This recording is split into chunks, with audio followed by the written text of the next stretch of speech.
listening to the Miracles in Meat podcast. I'm Shane Thibodaux, a fourth-generation butcher at one of the oldest meat markets in the world. My great-grandfather started this business by slaughtering one cow or pig at a time and selling the cuts door-to-door on horse and buggy. Today, our products are enjoyed across the globe. I will attempt to give you some insight as to how we got here and explore the challenges we've had along the way. At Bourgeois, our mission is to preserve our heritage generation after generation through legendary Cajun flavors and the development of relationships, not customers. Since 1891, Bourgeois has maintained age-old culinary traditions that fuel the South Louisiana lifestyle. Over the past 133 years, our Cajun products have gained global recognition, and for tens of thousands of folks around the world, the Bourgeois Cajun Lady logo is a symbol of home. Today, the fourth-generation butchers sit at the 9-foot maple block with loyal customers to discuss the adventures, skills, and passions that guide each of their legacies. These conversations will become priceless resources for future generations of any industry.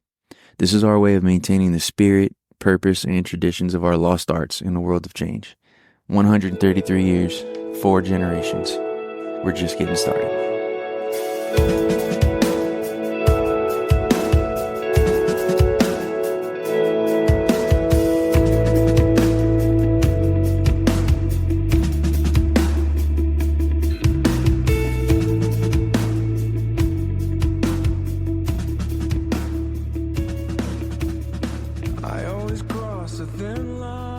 All right, here we go. Episode number 6 of the Miracles of Meat podcast. Today, Beau and I sit down with Phil Casse. Phil is our customer service manager at the new location in Gray. And Phil's also the lead guitarist for a local original band called Coma Nights. And that song you heard on the podcast intro, that is Phil. That's Coma Nights. All original. Everything they write is original. Really great group of guys, all very talented, all very creative. I mean, if you ever see them coming to a show, maybe in Houma or New Orleans or Baton Rouge or maybe Bayou Crab, go check them out and go chat with them. They'd love to hear that. And we would just want to show our support for the band, and we switched the whole podcast intro, and I think it sounds awesome. I think it fits us well. So over the years, Phil has made his mark on this place and everyone inside of it. And in business, there's adders. Those are people that you want on your team, your good hires, people that add value to your company. You have subtractors, the people you don't want on your team, the people that you probably need to fire, people that bring everyone down and cause problems. You have dividers. Those are the people that get into the team. Those are the cancerous people. You know, think the people that can really destroy a company. They can really destroy everyone's motivation and get into the interior workings of a team and crumble it. All right, and then you have multipliers. Those are people who can build everyone up individually, not just the team, not just the business, not just them. They bring everyone up. They bring the customers up. They make everyone happy. They add value. They teach other people how to add value on their own without them. Those are multipliers, and that's what Phil is, and that's why we have him on this podcast today.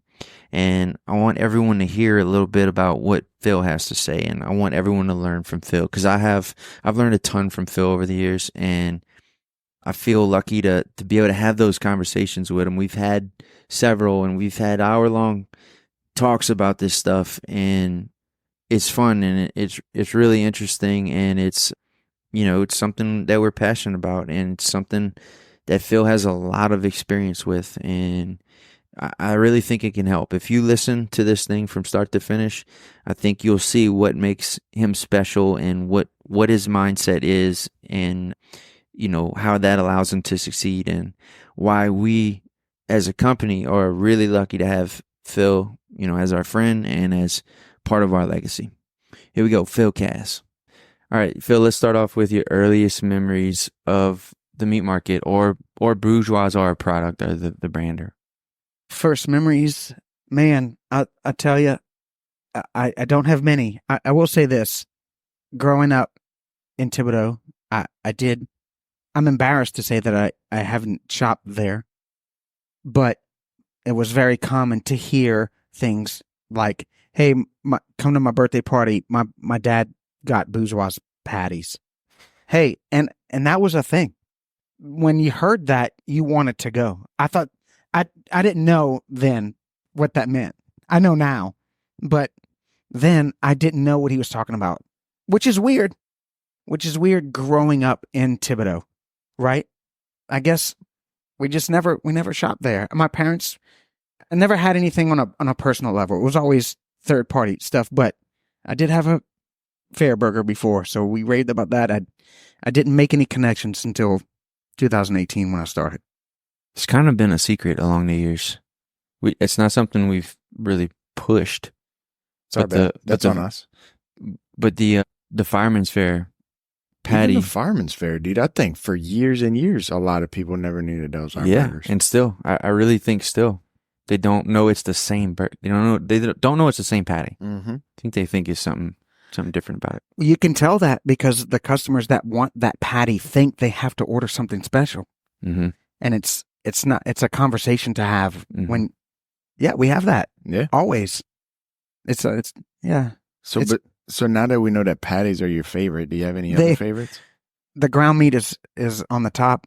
Of course, our jerky for sure. Really fond of the andouille. I think it's the best andouille on planet Earth. I'm partial because it's where I go for the training purposes. I always ask some of the people up front what andouille sausage is because it seems sort of complicated on the surface, but it is the most delicious thing that I think we make. It is so good. If you're leaving for the weekend and you go into Potem's camp and you got one grocery bag to fill up with stuff, what you bringing? Oh Lord, jerky for sure. That's coming first. Patties, man. I guess summer sausage, turkey cheese. It's all crowd favorites. Dude. Everybody loves to see that stuff slice. you can bust out around the fire or while somebody's cooking dinner. Yeah, that's all good stuff. And it's so fun. It's so fun to see. They know the wrapper. Yeah. Like, what's in there? You know, Mm-hmm. it's a gift. It attracts some attention. I love that feeling and that look you get from people too when you bust out the paper. You gotta work it too. You can't just come out and open it. You gotta kind of linger it around for a little while. Put it on the table. Don't open it. Make sure people know it's on the table, and then maybe move it somewhere else for a little while. Get them talking about it. How does it sound for me to say that the first time I ever came into Bourgeois, like the first time I ever walked through the door, was for an interview to work here? In the back, through the back. Nope. You came through the front? Stacy let me in. It was right at close. I think that, like, I remember the lights being turned off. Yeah, it was dark. But I'd never seen the inside. It's a situation when you're on the highway to look at the building. Yeah, there's not a lot of time. It's ominous. it's a scary. People say it's very intimidating. It is extremely intimidating. I felt it. It was one of the things I wanted to curb, for sure. But you still have to get through the door, and that's scary before your interaction with anybody. That's weird. Is it weird that you know everyone inside can see you? You can't quite see them yet. You don't really know where to look. Yeah. That's what intimidates people. You know what a lot of people do? I noticed this. I don't know if you noticed this. I see a lot of people get on fake phone calls when they walk in the door. God, that's brilliant. And I think Why it's didn't I think of that? it's to relieve some of that pressure. They don't want to be asked, a question right when they walk in, so they just pretend they're on the phone. And I'll watch them do it for a while until they see what they want, and then they'll hang up. So they're on the phone call, not really, but looking at the menu. They're reading the menu. Brilliant. So let me give a little bit of backstory. In 2018, Dad retired. I took over, and one of the first things I did, Shane obviously was involved in this too, but one of the first things we did was we needed a customer service guy. And I had seen Phil around town, most recently at Jimmy John's, and I immediately knew that this had to be our guy. So we hunted him up and we got him in for the interview. So what I think is super interesting is hearing, obviously we grew up here. we can never kind of see it from an outsider's perspective. So I love hearing Phil's perspective about the first time he walked through the door. And I think he was a little bit scared. Oh, for sure. So tell us more about that first experience. You came in for the interview. Who was here? Just me and Shane? It was right after close? It was you and Shane. The crew was there. They were on their way out the door. I think this is funny. They anticipated. They must have known. Maybe you told them that I was coming. So they were ready. Hey, all eyes were on me when I opened the door. It's after close. I might be making this up, but I think you were closed, so the door was locked. And so maybe you told me to come through the back, maybe, but I came through the front, and she had to open the door. And I was in Jimmy John's gear. I had just closed the restaurant there down, but it was intimidating. All eyes were on me. And yes, they deep. knew I was hiring a manager because we were having some issues.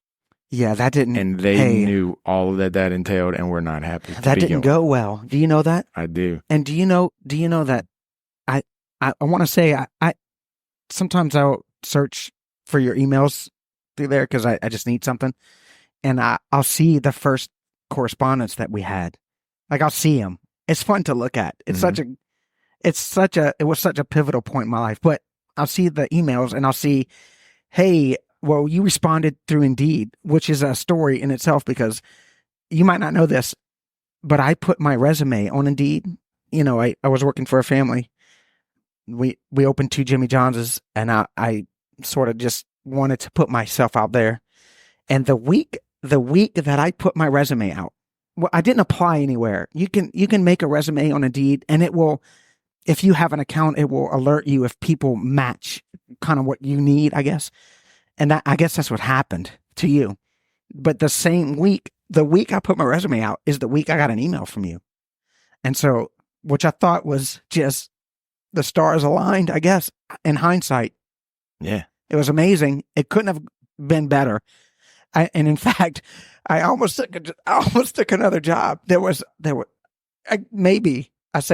took another job. I considered just for a second, Lay's was the potato chip company was hiring just a driver, but things were tight. So I needed to make a call, but that was really cool but the first email that you sent me and the second email follow up, I think I responded to you, but it was a long time. I came to the first interview with you and Shane, and it was a while. Do you know that? Yeah.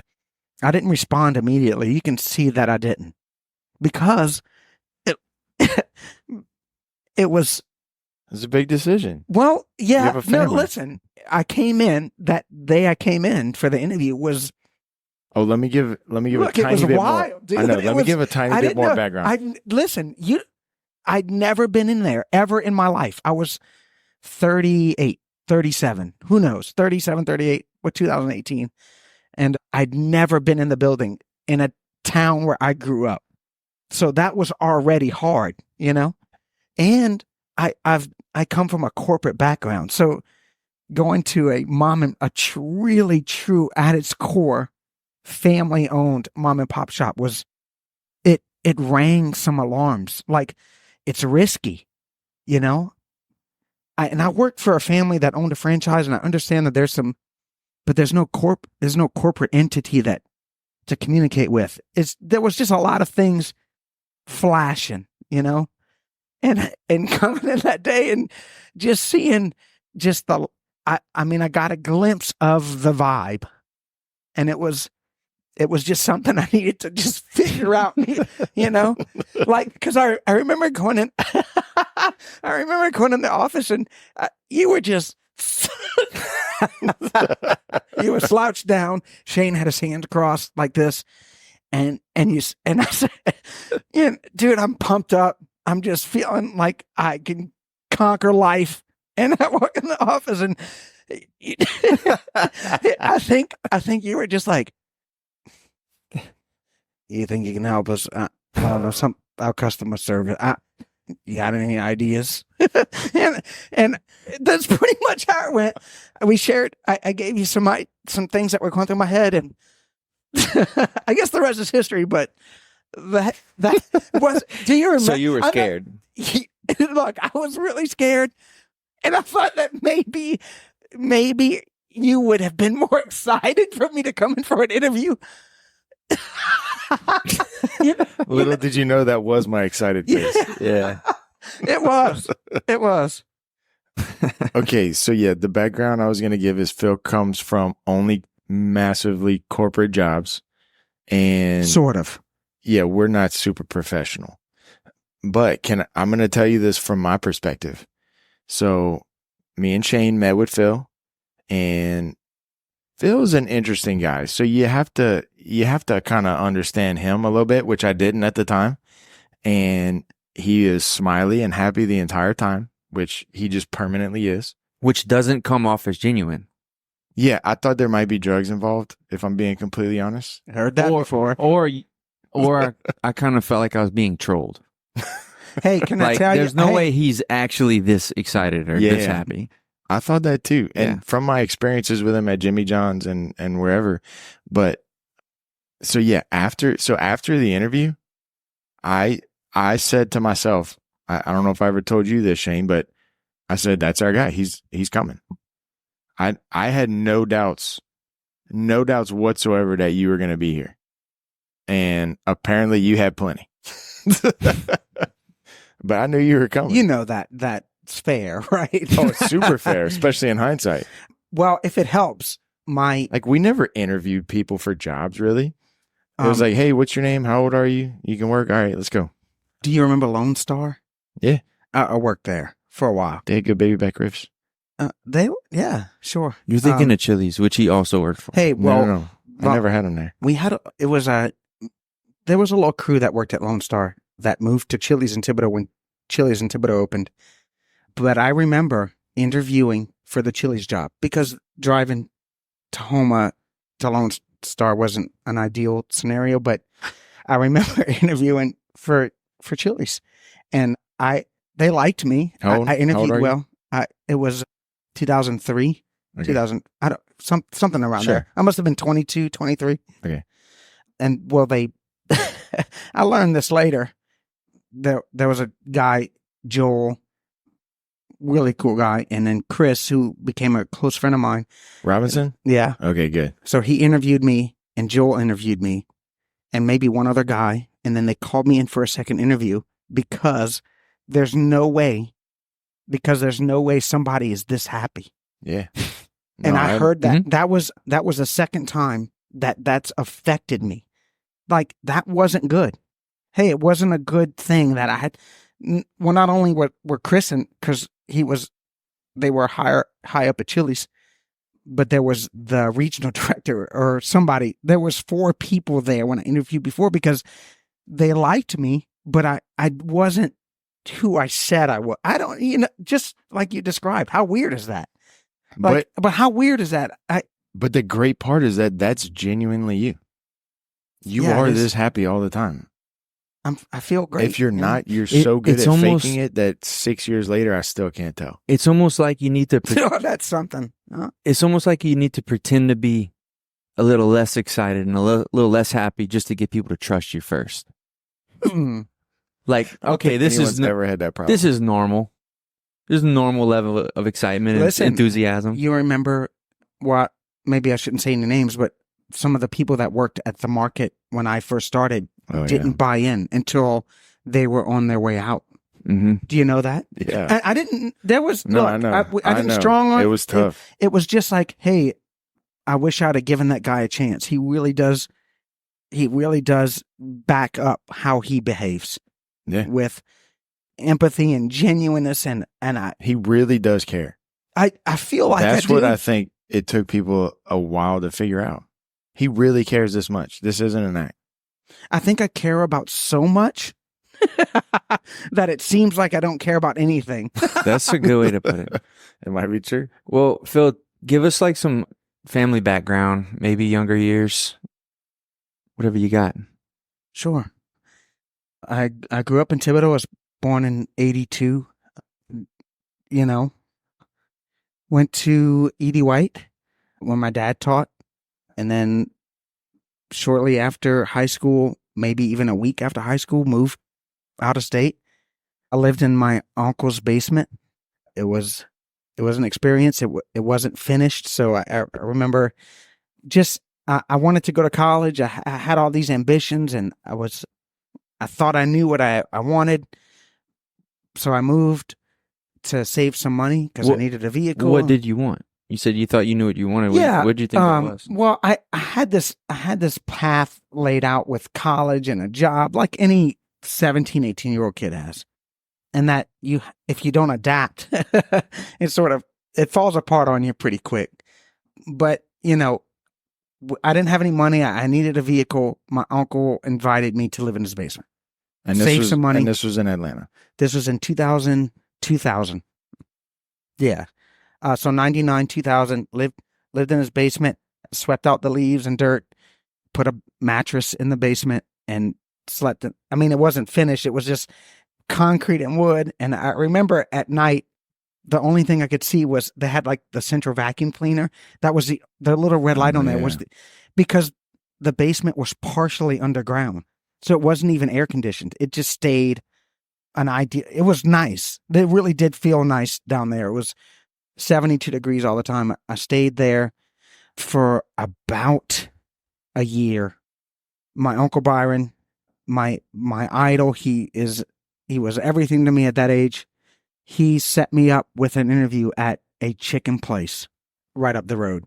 Like small business? Small time. Well, sort of. The business was born in Atlanta. It was a rotisserie chicken restaurant. It was unique. You could get a half of a rotisserie chicken and some sides for lunch.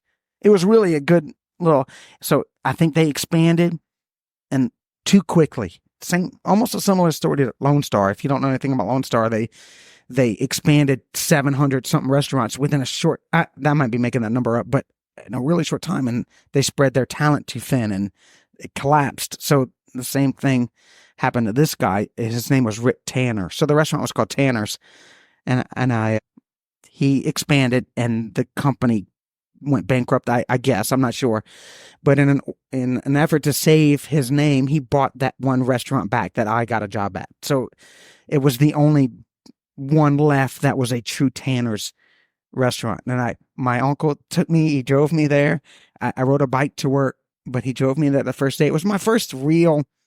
I've had jobs, but it was my first real interview moment. He took me, kind of prepped me for it, gave me the application, and got a job in a full service restaurant. And I remember just my first couple weeks there that was it. Like I knew that was my calling. Like I needed to be in a customer service, retail, food environment from that moment. It really did change my life. I excelled there. I of course I was from South Louisiana, so that helped. Because how would that help? I think I may have sounded different. Whoa! But listen, this is what I got this a lot. You don't sound like you're from South Louisiana, but I like it. And so from that moment on, my whole time in Atlanta was spent working at this restaurant that served chicken. And I enjoyed waiting on customers, and it paved the way for everything that happened from there. Let me ask you a quick question. You said you rode your bike to work. What's your most memorable thing about riding your bike to work? That would you say, if you don't mind my asking? I hope my aunt doesn't listen to this because my Uncle Byron passed away. But I hope she hear this because I may have lied about it. One, because it was a very expensive bike. And it got demolished. How'd you explain that away? Doesn't matter. Tell me. If you've been to Sewanee or Lawrenceville or any of those areas in Atlanta, or a little north of Atlanta, it's hilly. It's a lot of your time spent. For me, was uphill. It was tough. The first gear on the bike, where like every 15 revolutions will send you 1 inch. Yeah. you didn't want to be sweaty when you got to work. It was a challenge. I did it for a while. But once you got closer to the restaurant, it was downhill. It was nice. You had to get there, Yeah. Like Especially if you're running late. Yeah. Yeah, especially if you're running late. And just one time I crashed over the hill and lost control. I was going way too fast. I didn't stop in time, and I tried to turn into the parking lot. It was a plaza, so there was a bank and maybe like 8 other businesses in this big thing, and you had to turn into it, and I would park in the back, and man, the front wheel is not even making traction on the ground, dude. It's not good. You're doing like 50 or 60? 7. Hey, maybe a motorcycle. I was going You said 120. Bicycle. Downhill, though. Okay. Fast. hey, well, they I'm don't riding go a 50, bicycle. Phil. I was going No, they 80, go Shane. 80. Okay. And then what? Yeah.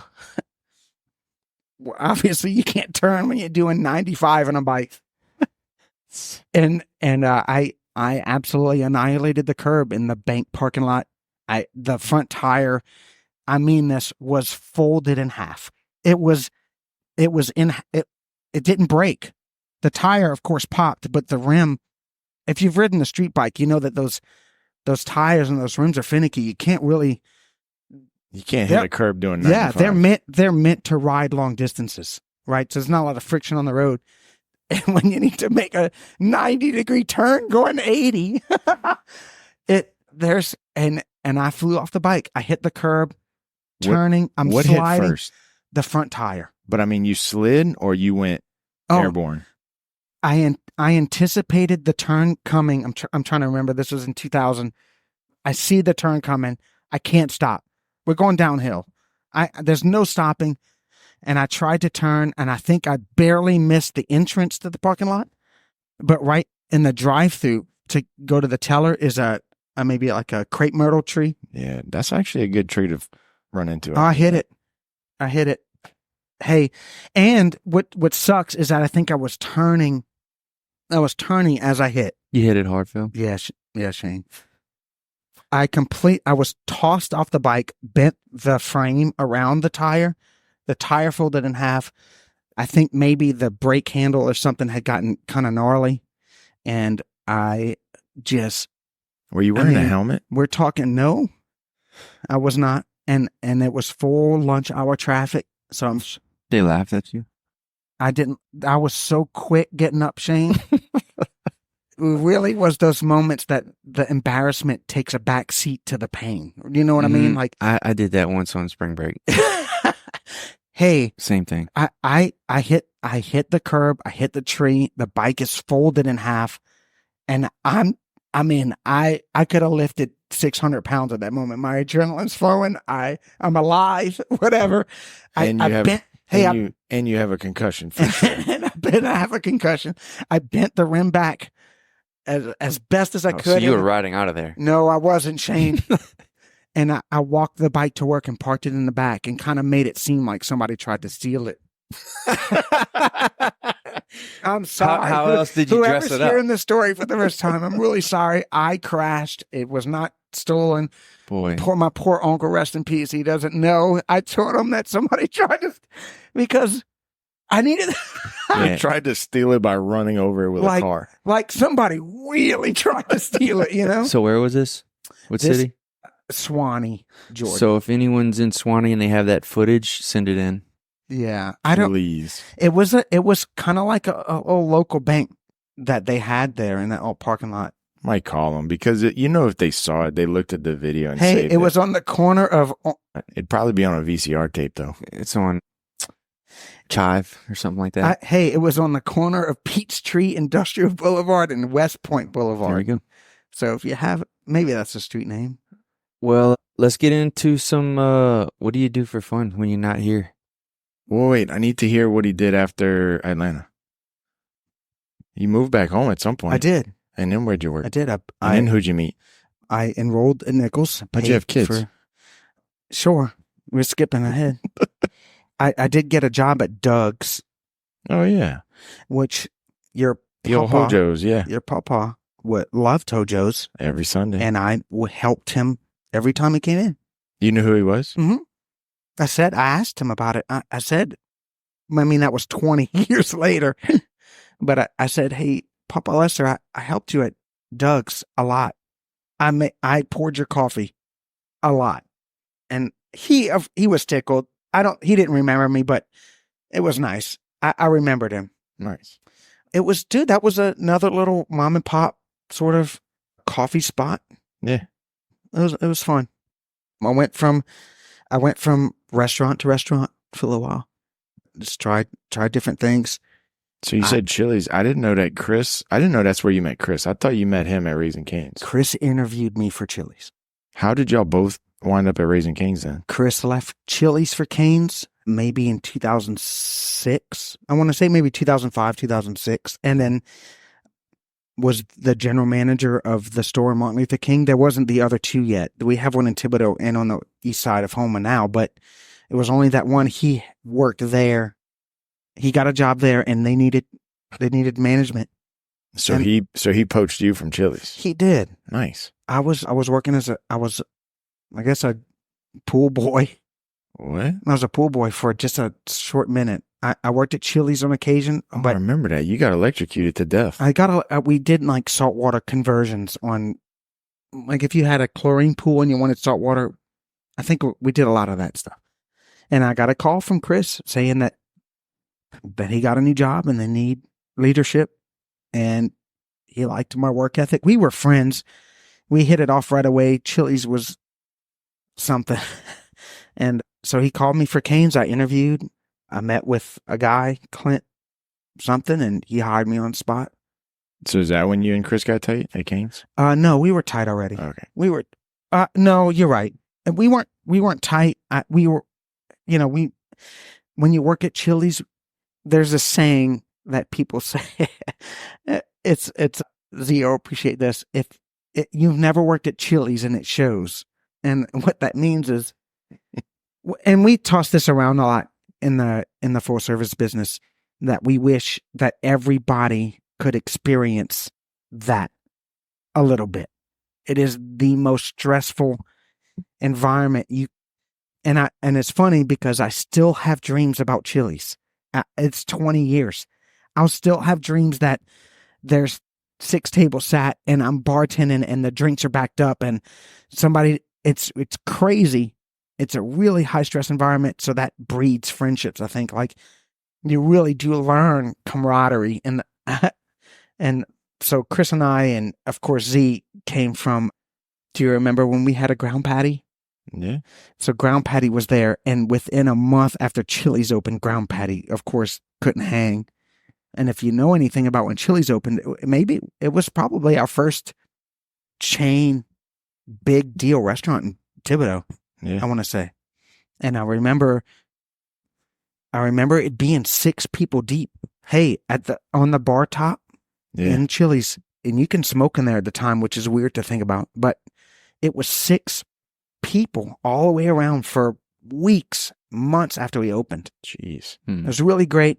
We cried a lot. It was hard. We made a lot of my friends, Kyle from Community Coffee and Corey Stein and all those guys are really good friends of ours that we hold dear still from the Chili's days. But yeah, no, it's crazy. It's crazy. So Chris left Chili's, called me up, and I interviewed and got hired. And it was a good deal. And what was it like working for Chris? With Chris? Chris is one of those people that really does make you feel, again, actually I've heard this from multiple people, but when you talk to Chris, it really does make you feel like you're the only person on planet Earth. It really is a genuine interaction with him. And he behaves that way at Cane's. For me, my whole time there, it was really something. He taught me so much. He was a mentor. He was rooting for me the whole time. Of course, things didn't work out at Cane's, but it was nice. It was really nice that he reached out to me. It spoke a lot. I felt good. Chili's was tough. And to have, I remember getting the call from that I got hired. I mean, I went to the interview At Canes? Yeah, because it was an it was an official management position. Like I need you to operate my restaurant, sort of. And getting the call that you made it, Canes is a competitive environment. It's tough. It's not easy to move up, and so getting that invite to come to work was really awesome. And I was really looking forward to working with Chris.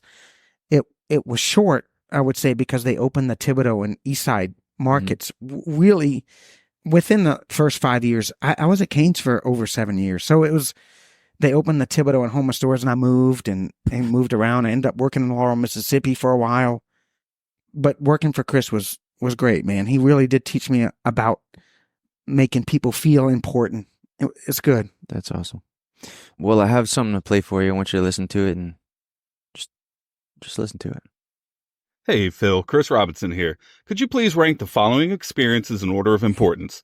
Learning the Bourgeois beef jerky recipe, being on stage playing at your favorite music venue, or RDX hopping in Battlefield 2142 with me at 3 a.m. in 2006? All right. Oh, shit. Hey, Chris, what's up? First is RDX hopping in Battlefield. For sure. Man, hey, Chris, good to hear from you, man. That's exciting. You put him up to that? So you played, y'all gamed out together? Dude, yes, we did. Hey. You stayed up late. Yes. What a great time to be alive. Thought you'd get a kick out of that. Yeah. I did, dude. So Phil has introduced us to Chris. We've had him come talk to the team, and he's definitely a special guy. We'd love to have him on the podcast too. But yeah, man, Chris is cool. Yeah, Chris married Z and I. I know y'all know that, but he's that important to us. He's sort of, I would say he's seen me at my lowest points, Mm-hmm. and my best. That's awesome. So no, it is great. So yeah, that's really great. What's up, Chris? So you mentioned Z a few times. Who's that? Z is my wife, who I actually met bartending at Chili's, and we worked together for. Would she order? No, Or was she working with you? We worked Okay, together. yeah, Yeah, we worked together. Started around the same time? No, she was at Ground Patty. I remember she was at Ground Patty. Of course, Chili's came to town, and Ground Patty lost 90% of their business. That sucks. Chili's was popping. So Z applied.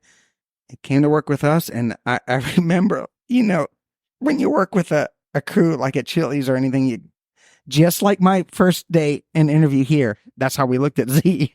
Like, hey, who's this? Coming in. But look, we had no real, there wasn't a vibe. We just worked. We bartended together. We worked a few shifts. It wasn't until Chili's does this softball tournament, and it's serious. Oh, we didn't know. Look, we didn't know it was serious. It is serious. It's a big, huge deal. In-house or like Chili's? A bunch of Chili's. Okay. And so I think it was a regional thing. So So it's like your Chili's versus another Chili's. that's right. So Dude, that's all the awesome. regional Chili's would go to Lafayette and play in a softball tournament. And if you won that, you went to the Nationals. Hey, listen, I'm not joking. Chris, maybe you can chime in on this, but I think if you won the events, you got your team from your store got a full paid trip to New York to play in like this Chili softball. Hey, This is wild. But listen, we were probably, I must have been 24.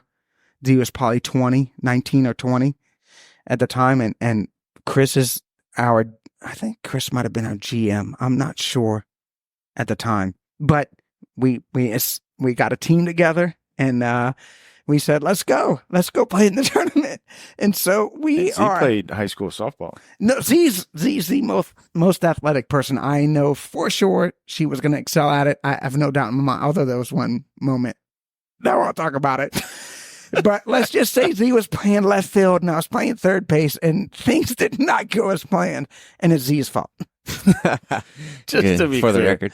Can't wait to hear the aftermath. But of this listen, hey, we get our crew from Thibodaux Chili's goes to the softball tournament, and we are in sandals and t-shirts, and we're hungover. Some of us still drunk, and it is a major thing. And everyone else got cleats and Hey, uniforms, cleats, uniforms, bats, they catcher's gear. coach on the field. It's a legit thing, and we're just embarrassed. And the other Chili's, hey, his name was Dale. I don't know where he is these days, but he made fun of us. He even said in our dugout, "Nice uniforms, guys." Nice. And and we lost 9,000 to nothing. You know, like we even found out. Never mind. Maybe one of the teams had a professional player on the team, but They were juicing. hey, listen. Hey, this is the best part about the tournament was that Z and I ended up riding together. It was an accident. The cars were filled up. Aw. Everybody was driving. And listen, I tell the story. We worked together. We worked together. So there was never romance, I guess, Come on, in the you thought picture. she was pretty. Or She was something. super hot. Okay. But all the cars are filled up. And I remember, I've told this story so many times. It was even maybe a little bit of my vows when we got married. Let's hear your vows. Speaking of my vows, I told Z, I'm like, hey, your vows better be awesome because mine are You're going to coming be. in hot. Hey, we're very competitive. We still are. Well, my vows are awesome. I owned her. But hey, all the cars were filled up, and we ended up riding together to the Chili softball tournament. And I think there was just this instant connection. We had an instant connection. It was just so great. And I would say we've sort of been together ever since. There were some rocky times, but Mhm. I think we've been, and man, I have to give kudos to that tournament. Like if I hadn't driven there and she hadn't been in the car, we wouldn't be married today. It's funny how It is. all that No, works. it was crazy, Shane. It was crazy. So you look at those as the good old days, Yeah. the Chili's days. You know, It's got to have some hey. vibe of that, the good old days, right? You know, sometimes we play poker at Heems, and some of the Chili's guys are there, like Kyle and Corey. And it's weird to think that there was a time where we would stay at somebody's apartment until it was time to go to work. Mm. Like, could you imagine doing that today? I mean, I'm old now, but just the thought of going to work from somebody's apartment Right. in the morning is yikes. But we were living the life. I It guess was, everyone's been there. hey, it was before. exciting. We didn't have kids. We really did. You really did take advantage of a lot of free time. Well, you got some kiddos now. I do. What's that like? I have a 16-year-old son named Sully and a 13-year-old daughter. Sully's like driving already. and Sully is driving. He's dude. got jobs. He's officially, well, sort of officially employed here. So he's got his minor work permit. He's coming to work at Bourgeois. Man. Yeah, no, it's really great. Finny, my daughter's, yeah, it's great. I have a question, and it's perfect for you because do you catch yourself trying to not be involved with his work or with his job since he's here, or are you involved? Are you telling him what to do, or do you kind of like pass him on to everyone who's here and like this is between you and them? That was the goal, Shane. That's Like, what I would Hey, try Sully, to do. This is Brett. This is Justin. Here's Jamin. Good luck. Don't come to me. Yeah, please. Yeah, Yeah, no. I think that's important. So the first couple times he's worked here, it's been like that. It's been good. I really do. And I think in a way he values that. He's growing. Hey, he's a sharp kid. I'm really rooting for him. He really does acknowledge that he sees how hard I work and how much I care. And I think he wants to have that. And he wants to experience, like, I remember one of his first couple of days here. I remember this. He was vacuum packing. And I said, hey, Sully, we got to roll out. And he goes, Dad, I have to finish this tote. Like, I'm done. Give me a few more minutes.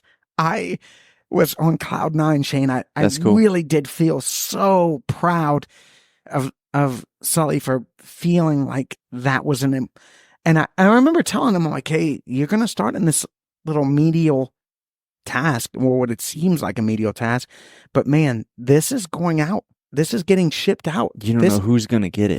This has to be perfect. This is our life. This is Dad's life on the line. How good you make this look. Mm-hmm. And how well it's vacuum sealed. How crazy is that?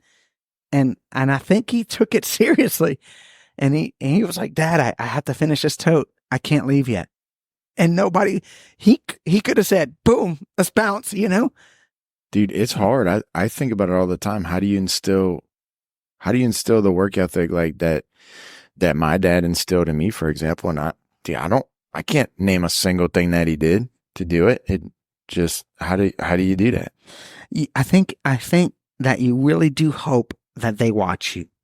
I think that that's what a dad hopes, is that their kids watch how much he cares and how much he works. That's good. No, yeah, it is.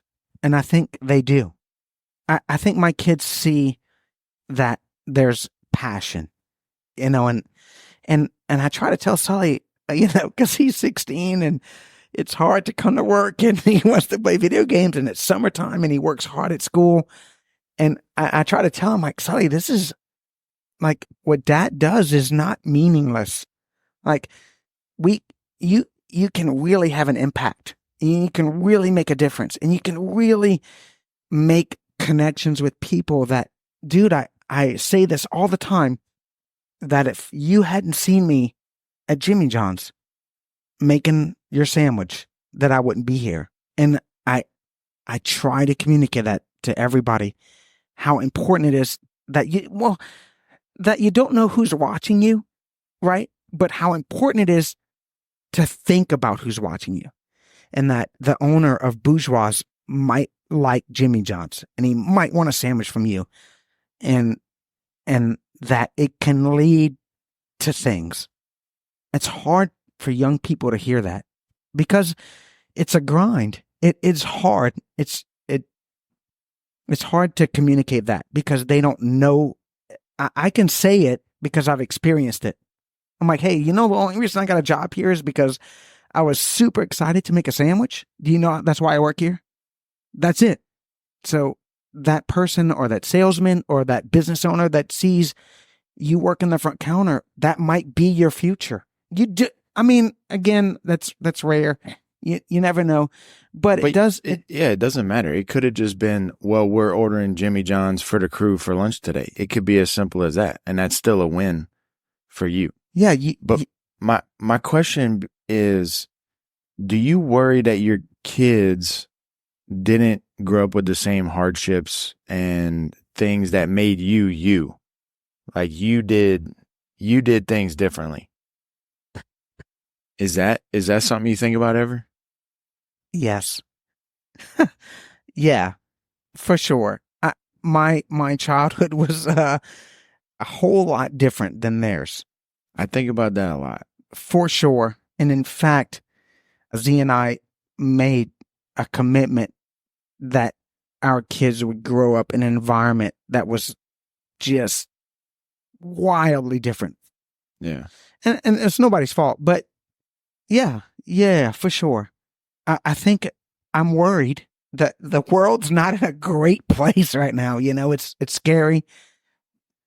I think that the mentality of, well, just like leading by example is really, really true, not at work, but everywhere. Like, nice. For Sully to see me, that should be inspiring to him. I think it is. He really does. He's cute, dude. I love him to death. He's super sharp, but I think he sees that this is the deal, you know, and that I know you say this a lot, Shane. You say, but well, I guess everybody says this, but how you do anything is how you do everything, you know. And I behave that way at home. I behave that way with the kids. I it's good. I'm really rooting for Sully, man. I hope he sees what hard work is like, and I'm rooting for him. Finney, my daughter So he's is gonna do great, dude. look. There's that. My daughter is just. She will get whatever she wants from me. I can't help it. I know, dude. Girls are hard. Hey, how You just do gotta I say no. You just gotta say no. Shane's lucky because he only has girls. Just say no. You I just say no. teach me.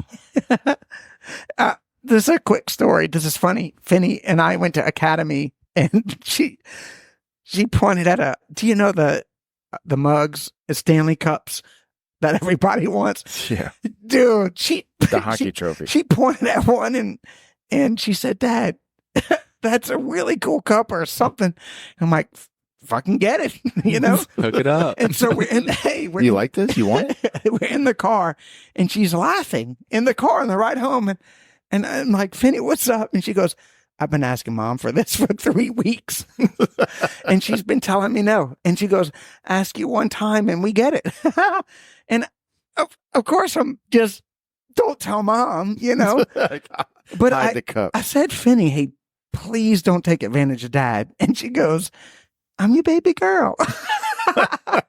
It was cute. That's perfect. It was. Yeah, dude. It's hard to tell girls no. Did I answer your question? Yeah, I don't remember what it was, so you probably did. You spoke a little bit about, or a lot of it about passion and being passionate about what you're doing. What else are you passionate about outside of here? I have some hobbies. I do really enjoy playing music. I'm in a band, Coma Nights. You've probably heard of them. What is it? Coma Nights. COMANIGHTS. Formerly known You can as, find us on all major streaming platforms. You're gonna have to cut that out. formerly known as. And I really, yes, we rebranded. It's a new name. So Phil is the lead guitarist. The best guitar Only player I've guitar. ever. He's the only guitarist of original band hereabouts in the Thibodaux, Oklahoma area. They play at like the Boxer in the Barrel and where else? Baton In Rouge, the- New Orleans. The Yeah. Ace of Clubs. Where else? Yeah. Yeah, we got to show it. They wish they could Other get a show at the places. Ace of Clubs. We're not good enough for this. Anywhere. They're great. And if you ever hear of them stopping at a bar near you, go check them out. They're awesome to listen to, and Yeah. it can be found on Every Spotify and Yeah, yeah. and everywhere. Go Look check up them out. Coma Nights. Yeah, it's a passion project. Me and my really close friend he's the bass player. We write all the music. It's all original. We really do enjoy it. It's fun. I'm in a few music projects. So that's my main thing outside of Bourgeois, I guess, is that I like to pretend I'm a musician. So we do enjoy writing and creating music. It really is. I recommend it to everybody. Watch this. Listen, Phil, what kind of music do y'all play? It's Tell me in as many words as you can. yikes. Man, it's alternative rock. It's 90s influenced modern. Do this, a mixture of who and who and who and who. Oh shit. Yeah, knows, he doesn't Shane? like that. I don't like that at all. You know Shane. he doesn't like that. I'm gonna say maybe clown core. Oh God, I'm gonna throw up. Check out. But you did hear him say it's influenced by 90s rock, Right. also modern, Yes. which is the 2024s. It's That's a Listen, contradiction. I like it. listen. Keep going. No, it's No, great. tell me what kind of music. It's y'all play. really great. I know it is. I've heard it. It's awesome. I spent a lot of time figuring out what my sound is supposed to be like. Phil And it has really is unique. Phil has a tone, a recognizable tone. I do. I have a tone. He's told.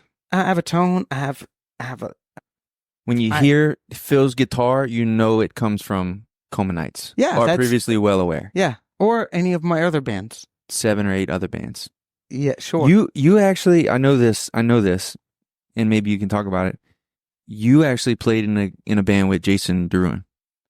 AKA the Cajun Ninja. I think Jason Back and I in the day. may have jammed a couple of times with our buddy Ryan Parfait back in the day. Yeah, the bass player in Coma Nights, was active with Jason for a while. So that's our connection. I was just affiliated with the crew at the time. And so back in the, I don't know, 2006, 2007. Chili's days. Yeah, there was a lot of original live music. There was a lot of cover bands that did unique things. It was a really good time to be in the bar scene and see unique acts. I was in the bar scene around that time too, but I was doing shots of red snappers at the Goose. Sure. We were at the Brick House, and we were at the what? Yeah, I guess the Brick House. There was another place called the Garage. There was these places that were that's where you would go to see original live music. Right. That didn't exist. Well, they had cover bands. Homo was always bigger and better about that than Thibodaux, right? Jason was a part of some projects, and he was just active in the community at the time. There was this band called Like 85. They were super popular. Do you remember? Gosh, it was some bars downtown. I can't remember. Clowns. The Clowns. No. Who are they? Not a clue. But Winfield's and all those bars in the early 2000s. I think it's Sinclair now, but that area downtown Thibodaux, the library, or before the library was. Right. But I mean, for my time, we called it the library. I played in an original band at the library, which was weird. I played in an original band at Last Call too, which is traditionally a cover band spot. So or a club even, right? So for us to play there was a thing. Mm-hmm. It was a thing. It was a different time. I was in a high energy band, but you ever played at the old La Casa no. for an event or something? They had live music back then. Steve Juno was his. That was his game. Yeah. But that was at the new La Casas. Oh, hey, let me ask you this: you ever play at a wedding? You ever play for Is that offensive? yes. Any more questions, Beau? It's not offensive. I we can. don't mean that to my musician friends that play. No, I really don't know any. Sure, I can play you some. I can play some Collective Soul for you on my guitar, but it's not something that I do at home. At home, when I have my guitar, I'm creating and writing music for the couple of projects I'm in. You don't want to play even your original show at a wedding and have people come up and say, "Play me this, play me this, play me this." That's why you don't. Well, they do that at my original shows too. So. Phil takes offense. He does look. He doesn't want to play other people's music. He wants to play his. Because it's not fun. Listen, I love playing other people's music. I only play other people. Like, I think I played Higher by Creed, and Z will attest, for every day for probably a month straight in my house, singing at the top of my lungs. I didn't know that about you. But my musicianship is spent. Sure. Jamming and creating some sounds. To be clear, I'm not sure if this is something you're trying to avoid and we can cut it, but I want to know about you playing at a wedding. Well, you think I did? Oh, I know you did. Well, it wasn't a wedding. It was I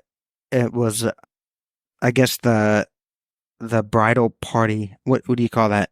The dinner. Oh, the rehearsal dinner. Yes. Okay, didn't know that. I thought it was the wedding. No, that makes it better. We played it a rehearsal. That makes it a little better. Sure. Because there was no I'll wedding. Make this after. quick. I'll make it quick. Because there's not much to tell. But we played it. I was in a band called In Response to the Stars.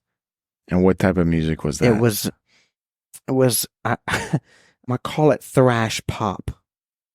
And so no sludge? No. No grunging? No. No. Nope. No metal? It was high energy, screamo pop music. It was very different. We were ahead of our time. We really did. Ahead of our time. Hey, listen, we really did have something going. And the groom requested y'all personally. The groom loved our set, asked us to play, and it was a disaster. It was not good. But I'll say this: It was the best show we've ever played. And y'all didn't quit. We did not quit. We played to the last possible song. We played our entire catalog of songs. It was Name everyone at the rehearsal dinner that loved it. the groom. Now name everybody that didn't absolutely hate it. I remember I knew that things weren't going well when the guys at the beer keg said, well, this is before we set up my guitar. I'm strapped in. We're ready. My microphone, we did mic checks. We're checking. And the guys at the beer keg go, they yelled out a country song, like play some country, kind of like that. And Nigel, my dear friend Nigel says, yeah, we got you. Let's do it. Let's go. Yeah, we'll play the most country song we got. And it was the most just in your face screaming song that we had in our whole song list. And I remember it went well. Listen, me and him killed it. It was really good. But just one by one, people just left. Hey, until it was just the groom and the wife. Well, his future wife. And then she left. And then it was just him. Oh my. Hey, and what a time. And we had a tip cup, and there were no tips in there. Dang. Y'all gave it to the groom? Shane, I remember me feeling a certain way about this. I felt a way about it. I didn't think that was a move for the band. Because at the time, we were talking about getting a van. We were going to take our music. No, that's on a tour. band. We were gonna make some sacrifices and take our music on tour because we had something unique and it was really great. Was this a turning point? Yeah, I don't think we played another show. There's still time for that. There's still time for the van, Phil. Don't There give up is. on No, that. listen, They Coma went from Nights. full time to dissolving the band because I of moved on. one wedding. I moved on. I joined another band. I thought we were going to take over the world. I joined another band. Thought we were going to take over the world. You really do. You get a guitar when you're young and you figure out these chords and these shapes and it sounds cool and you write music and you think you have it. You really do convince yourself that you're going to make a move and that you're going to make noise and that people are going to know you and appreciate what you're doing. And you exhaust resources into that. And it's not a good idea. I say that. No regrets, but man, I really did waste a lot of my early 20s into thinking that was the move. Like I really did think that. But what's the move if you love to play guitar and you love to make music? Listen, that's why it's difficult. And if you don't have a support system, You just need to know why. You need to know why you're doing it. listen, I think it's all about having somebody that has your back though. Like, hey, try this out. Try it. I got you. And if it doesn't work out, you can come back. But if you don't have that, you lose. If you don't make it, you lose everything. And it is a risk. And we never took that leap. We never bought a van. We never did that. But I was ready to, there was a moment where I thought like, hey, this band's going to make it. Let's do it. And we just didn't. And that's okay. I'm happy with it. Coma Nights is a really awesome project. I get to express myself in it. It's for anybody that's played original music, they know how important it is to have those moments with a group of guys or girls that you can mesh with on a musical sense and really create some unique sounds and stuff that are really from your heart. It really is. It's really something. So where are you at now with it? Where was that like, I don't know, call it whatever, young and dumb, like you're doing this to get famous? Is that still a possibility, a goal? Or is it now like, I'm doing this for me and for fun, and I don't care if people don't like it. I don't care if I ever get famous. I'm doing this because listen, it's you all can't, these things I for don't, me. I can't care if I get famous. Because that's not cool? No, because it's just such a random series of events. It's not something that is purely in your control. Mm-hmm. Like the right person has to hear you. You have to play the right bar. It really isn't something you really have to adopt this self-indulgent mindset that you're playing, that the music that you create is yours, independent of what you think people want to listen to. So then why because it's art. But then why get on a stage and showcase it for other people? Is it because like, hey, I think this is awesome. I created this. Let me show it to you and see if you like it. It is that. It is some of that, but it's the experience. If you've written a song before from start to finish, it's exhausting and hard. And when you have the product, you really do want to share it. Nice. You really do feel like, listen to what we did. That is a mindset. And of course, you get to have those moments with the band. Like, well, you get that rush too, being on stage, like the anxiety and the nervousness and that spike. You still get that? I do get that. You gotta get it, right? And it's deep. And I struggle with that. Only recently in the last few shows and again, I've played hundreds of shows. I think I probably played 150 shows. And I still, I feel scared about it. And only recently have I sort of swayed from that. But yeah, people are paying to see you. There is another element that there is a show involved. You're putting on a show, like you can listen to our music on Spotify, but you pay $10 to get in the bar. I hope that we can entertain you on top of that. And maybe the music isn't enough, so all those things kind of rush through. And are you going to play the chords right? We made changes to the pre-chorus to song and A, like it's difficult. It's hard. I imagine being in a cover band is hard, but the songs are written already. So to play your own stuff and to really present it, it's hard. It's hard to dig in. Is it a little bit of a cop out? Because like if I'm playing Freebird and somebody doesn't like the song, then that's Leonard Skinner's fault. Is it harder to put it out because that's you? That's a part of you that you put out there? And now if they don't like it, shit. Yeah. Well, it would be ballsy for someone to tell you that they hated your set, I haven't gotten that. Yeah, but you can feel the crowd, what they're thinking. I can. Like at that wedding. You knew what they thought of your set. Yeah, they weren't ready. Yeah, they liked it just fine. They just weren't ready. Listen, it was good music. They weren't ready for it. Yeah, hey, it's playing shows is a really fun thing to do. It's exciting. You get to showcase what you've been working on. Okay, Phil, as nervous as you are to get on stage to play in front of a bunch of people, Phil has also been doing Brazilian Jiu-Jitsu for 4-ish years. Yeah, 5? Mm-hmm. 4. And he competed as a white belt and got double gold.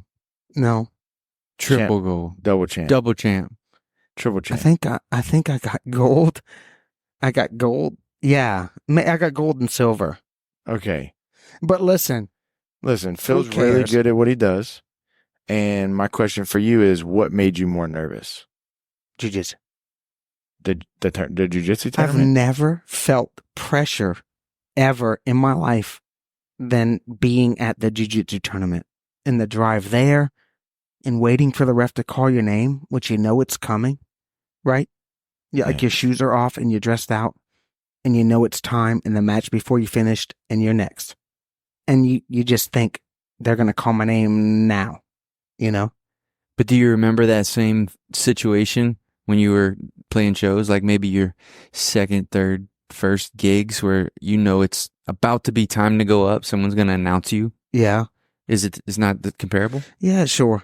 Now that I think about it, yeah. But you have a crew with you and you're feeding off of them. If they're confident, you're confident. But jiu-jitsu is just you. All your guys are up in the stands. It really is like mono. You're the only guy down there. It's It's different. I wonder how the music gigs and stuff prepared you for that.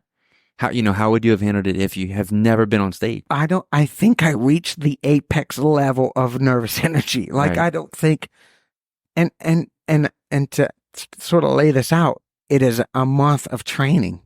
Like, Coach Gotti, I want to do it. I'm going to head to the AGF tournament.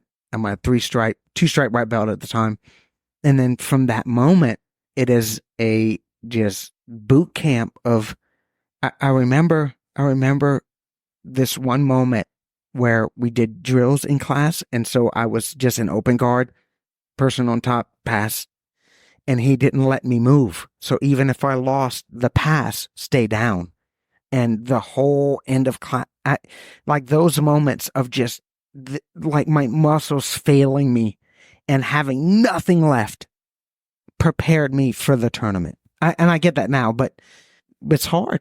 It's really just like playing music and showing people what you're working on. It's the same thing, only you're right. It's no one else is there.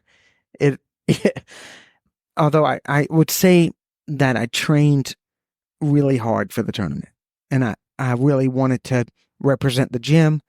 And I will take this to my grave. We had these black shirts with the Next Generation logo on the front. They were cool. And I remember my first match. I remember everything about it. I remember everything that happened. He tried to pull guard on me. I had his lapel and sleeve, and he tried to pull guard, and I passed, knee on belly to mount. I just know everything that happened, but that's it. Like, that match, my first match, is all I can tell you about the whole tournament. I don't know anything else. But that one moment where I caught him in an Americana from high mount, and it's over, and the ref raises my hand, and there was like 20 black Next Generation shirts lining the top of the stands, just fist pumping, and it was just such a unique, went nuts. Hey, we were screaming. It was just something I will take to my grave. And dude, unlike the band, it was my own accomplishment. Yeah. And I worked really hard for it. Doing jujitsu was already out of my wheelhouse. It was not something I ever dreamed of doing in my life. And I signed up for this tournament, and it sort of went my way for a few rounds, and it was For all the rounds, Phil. You and crushed everybody. I do remember one other moment. It was in the Challenger division, which I guess is up to a weight class. So we did like 169 to 190. I guess whatever. People heavier. It's all the weight classes. Yeah, it's people heavier than you. So I won gold in that. Yeah. And it was That's the harder one. Yeah, and I remember I was with this guy, and we were just, hey, and listen, when the match is over, right, your adrenaline is just, your body's going 300%. It really is. Like, it's going above its means. And you cannot, I cannot make a fist. I literally could not make a fist with my hands. My muscles were spent. Coach is rubbing my forearms like, and I went against this guy, and we're going, and the ref blows the whistle. I don't even know what happened. I don't remember the grapple. I don't remember getting grips. I don't remember taking him down. Nothing. I really don't remember. And the ref blows the whistle, and I say to the guy, I'm like, hey, who won? Who won? And he goes, you won. And it was just cool, like, all right.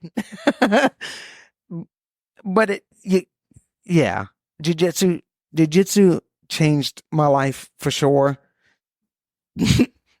I remember, might need to cut this, but remember, do you remember how it was before? Like, What are you talking hey, about? Shane, do you remember? I would say things like, "Are you going to put on your costume and go?" Yeah. Yikes. Are you going to the session tonight? Oh, the function. He would call everything a Everything function. was a function, yeah. Are you going to the little function or something this weekend?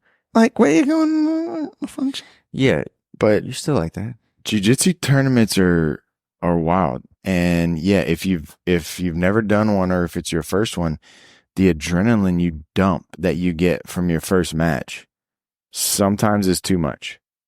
I can remember my early tournaments, and yeah, I would have no recollection whatsoever of the first match, except that it's over and I can't move, can't make a fist, can't grip. Everything is spent. And it was, a 5-minute match.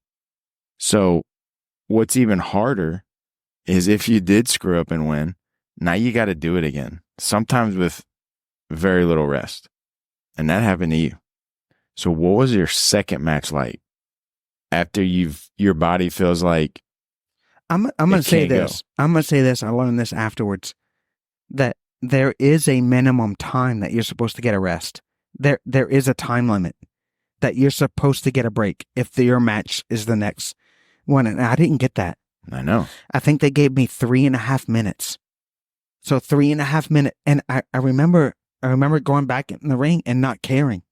Like I really did not care. I could not move. This guy was going to just have his way with me for 5 minutes straight. I could not make a grip. And so I just haphazardly tried to get maybe some lapel grip it's just muscle memory. I just ended up on the ground in a guillotine, which, to be fair, I didn't tap. So he didn't win by guillotine because I was going to die before I tap. He can win, but I will have to die first. Like, this guy will have a murder on his record before I didn't tap. So he sat there in a guillotine for 5 minutes while I just sat there. But I couldn't, to be fair, I couldn't do anything. I was spent. Yeah, but I guess people don't do enough things to realize that what happened once you started on the second match and you didn't have anything left in, you couldn't move, and you were just like, whatever. Well, now your decision making is out the window. You're not really making decisions. You're relying on your training, reflexes, right? So once you slapped, everything that happened after that just happened. Your body just did it without thinking, right? Shane, correct me if I'm wrong, but like that's what the Marines taught you, right? Like, isn't that their goal with all the MSG stuff and all? When you're getting shot, it's like there's no thinking. It's just put rounds back on a target. Yep. Even if you're dying. It's just constant repetitions of as many different situations as you can. All right, sorry about that. Had a little bathroom break. Speaking of bathrooms, Phil, I got a joke for you. How many knees do you have? Huh? How many knees do you have? 2. You have 3. 3 knees? You have 3 knees. You have a left knee, a right knee, and a wee knee. Get it? Beau told you that? Yeah. Mm. He texted it to me while you're in the bathroom. All right, unpause. He texted it to while you're in the bathroom. All right, so what I was saying was, at that moment, you're relying on your training and the repetitions you got in, and your body's just doing what it's most comfortable doing. You don't have time to make decisions or do the right thing or make up for errors. It's whatever happens. It's like autopilot. It's autopilot, and which is going to lead us into training and training your staff. And how do you make customer service a part of employees' autopilot? How do you take that someone who doesn't have the repetitions and get them there and get them trained up to where when complicated. Yeah, when they're not feeling great and their dog died and everything's going wrong, you still expect a certain performance or a certain product to offer to the customer, because our employees are also products. We're offering a product and a service.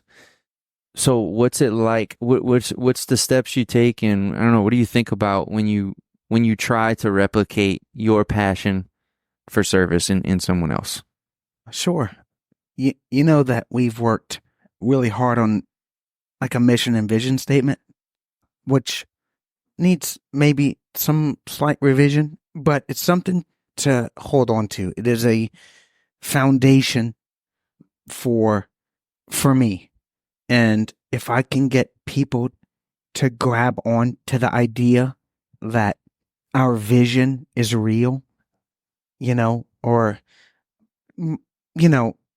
that I can say that we're the 4th generation 130 years strong and we're just getting started, that moves me. It really does make me feel like I'm part of something great. And I want everybody to feel that. Genuinely, I want a part-time counter person to feel that they are part of a history and they can really shape the future. Okay, and without any words from them, how do you know when you see that? Do you recognize that in someone and you say, boom, there's my person? Listen, that's hard. That's soft skills that not everybody has. Not everybody understands. I was fortunate. I bought in, not to talk about my past employments, but this is a true statement. Beau saw me at Jimmy John's, saw me because I bought into Jimmy John's. Yeah, I'd like to think we're special, but you've bought into every I have. place you've been. I have. It's part of your personality. I have. Yeah. I really did drink that It's what proverbial makes you Kool-Aid. special, though. Well, I attach to things that move me in that direction. You know what I mean? Like I'm sensitive to that. I want to make a difference. It's my personal goal. It's my dream to just have had an impact and to make a dent and to push people to understand that those nuanced, I would say maybe trivial interactions, right? That customer that comes in the front is everything. That guy or lady that person is everything. Mm-hmm. That you really have an opportunity to shape that person's experience. You do. And that's a powerful sentiment. I took that from my very first time I ever waited on a table, ever in my life. I won't tell you about the time I spilled drinks on a 5-top table. It was a sweet tea. It was a sweet tea. Sticky. Oh, it was pitchers of sweet tea. Perfect. Hey, it was a mess. I gave the lady my shirt, my work shirt. So she left in my work shirt. But I think, especially what I want to communicate to my son and people that are young that work here is that you get to take that home. Like leaving work and feeling like self-affirmated. Like that you can put your stamp on the day. That that you really did make an impact. Like, but it's hard. Hey, that's complicated and hard. It's a part-time job. You're not making it's hard. The economy's trash. It's hard in every twist and turn. It really is. And it's hard for me to say that it is for me too. It is for me too, but I still show up and I still want that person that comes in here and it's their first time here to feel what I feel. Like to feel how attached I am to this idea. Do you know? You feel that. You feel that yourself. You might not. Yeah, I do. And Beau and I come through this place and we have a little more to work with there than someone else. But you know, maybe at Chili's or before then, you weren't making much, right?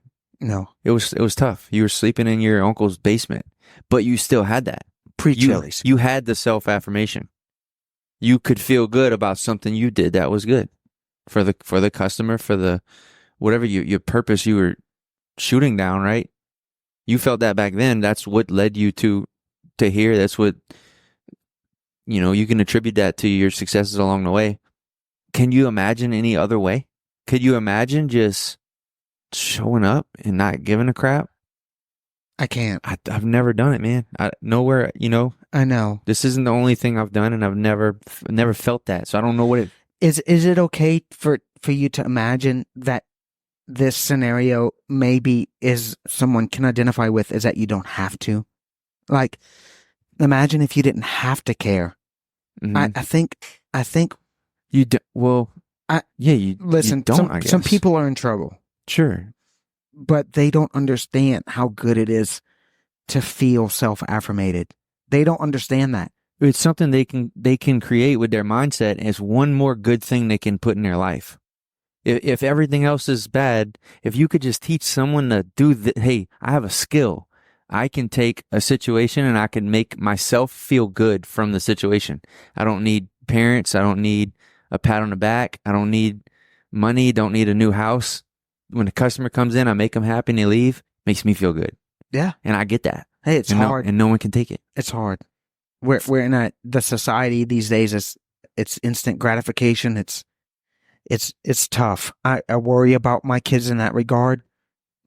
They have everything they need. You know, I hope I can communicate that sentiment to them, that they can feel good about hard work and showing up and being reliable, and knowing that someone relies on you. Yeah, that's deep. It's deep to me that somebody relies on me. That goes deep to me. Yeah. That's not for everybody. It can be. If they have 20 minutes with me, they'll figure it out, hopefully. Because I really do try to communicate that. Do you know? Yeah. It's tough to reach young people. It's really, really, really hard. Money's tight. Families are tight. And, you know. So yeah, we do a lot of one-on-ones and just kind of career progression stuff. And Phil handles a lot of it. And how often do you do something like that, Phil? How often do you pull in, maybe an employee that's been working here for a month, 3 months, or 10 years, and you're sitting down and you're getting them to the next step? What is that for a company that doesn't do that? Why do they need to do that? And then how do you do it? What do those conversations need to be like? That's complicated. Because it needs to be happening, right? For sure. Because we weren't doing that before. You didn't. Yeah. I guess we didn't have to. We had a room full of people that were self-reliant. We had a room full of 5 people that had all worked here for more than 10 years. Right. But they needed it. They weren't getting it. Yeah. Sure. So you sit down and they're nervous and they're saying, what did I do wrong? And what's it like? How do you? It's really hard for a young manager to find things going right. And that is the bane of leadership, I think, is that you think that you're supposed to correct things all day long. But generating really interpersonal relationships with people and attaching them to the company. Like it really is. I remember when I first started here, hey, and Shane and I, that mission and vision statement was not easy. You didn't have one. It was really like, hey, we want to go another 130 years. Sure. But let's write something down. Let's get something that moves people and gets people moving and those. I really do enjoy working with people. I got that from Cane's and Chili's. It's really like adopting like a working manager mindset that you're not immune to work. Like I will scrub the fryers. I'm gonna sweep the floors. I'm gonna mop under the stove. All those things are not. I'm not escaping that. I'm gonna work with people, and I'm gonna show and lead by example that I believe in this company, and you can climb aboard. Like you can get on board with me, or not. But I think that's the first like initial mindset I had when I started here. What does Bourgeois want to do? Where do we want to be? And how are we going to get there? And once we figure that out and get it in writing, I can get people to, I look at Lacey and when I first started and she was not in a great place. It was a difficult environment. It was not, it was a lot of things, but man, look at her now. I really did put all my cards in her basket and she, is that the right saying? Or eggs? It's tools in the shed. Tools in the shed. You put some things in a basket, okay? I made a basket and I put some shit in it. And she believes that Bourgeois is a calling. And it is. It is really I don't want to say cult. It's a cult. Everything's a cult. It's such a beautiful, like, precious thing to me. And I wanted everybody that worked with me to feel that attachment. And how do I do that? Because it was already 130 years old. Like, imagine that that's a burden. And I'll say this, I've never felt more free at a job. I really do. No one's breathing down my neck. I can really feel like my ideas, like, dude, we talk about this often. Everything is new. Everything that we imagine and want to implement is new because we've never tried it. It's, how beautiful is that? You fail a lot. Some things don't work. But what does work is creating like relationships with those tenure people and really, really holding them accountable and getting them to buy in to the vision and mission statement. That is the key, is to get key people in on your mindset and your goals, and then they attach to that, and then it spreads, right? Those influential people spread. It's hard, Shane. Yeah. You know, you can imagine that it's a challenge, especially when you come into a company that's so tenure and you have people that know everything. Yeah. So let me ask you this question, because, well, it's something we've kind of both been through, I guess, in a little bit different sense. But so I started working for my dad full time in 2011, and then he retired, I don't know, for eight years or so. And when I started, there were not a whole lot of employees, maybe 10, but they had all been here for a long time. And I gradually had to become like a leader, a manager. Like, these people are going to be my employees and I'm the boss at some point, right? That was really hard to do. I was able to do that gradually, and it was still really hard. You got hired and got put in charge of these people. Some of them had been here for 25 years on day one. How was that? Is my first question. I already know the answer, but I want you to tell everybody. Number two, have you done anything like that before? Like, when you got hired at Cane's as a general manager, had that store been established already? And so now all of a sudden you're their new boss, or were they just trained up better than that? And then, yeah, number three is just how would you advise other people that are coming into management, maybe with people that have been there for a long time under you now, having to deal with that situation? Okay. People don't like change. And a lot of the people here were operating for years in that